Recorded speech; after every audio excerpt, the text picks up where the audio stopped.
For us, every time, quite frankly, the minimum wage goes up, subsequently our grocery bill at the restaurant goes up.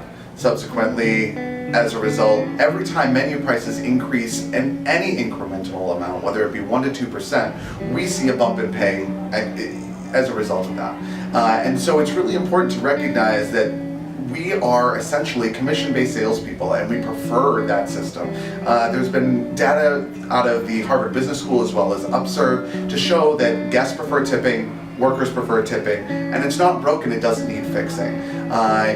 We came together in the state of Maine after we had our tip credit eliminated through the ballot measure process. We came together as grassroots tipped workers and pled with our legislators, and we in fact got our tip credit reinstated in 2017.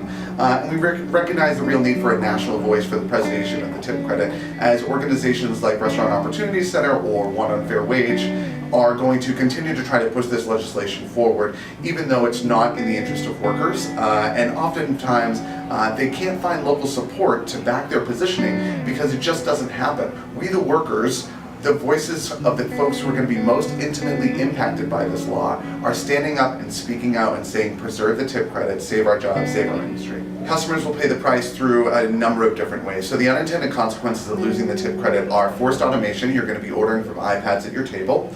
Your menu prices are absolutely going to skyrocket, turning dining out into a moderately priced event into an elitist affair.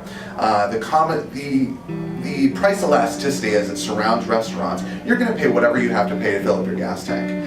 Discretionary spending is what is spent at restaurants, and that is, the price elasticity models for restaurants are so challenging that it's going to drive our guest count down. And our revenues may increase because our menu prices have increased, but our guest count is going down. Profit margins in the restaurant industry are razor thin, they're about 3 to 5%. So to harbor a 100% raise or 300% raise or 500% raise in some locations for 80% of a workforce in the restaurant industry is insanely challenging for any business owner. I think it's really important to note that tip credit preservation is, unfortunately for us, is looked at in a partisan way. And it is not a partisan ideal. It is, in fact, common sense and pragmatism.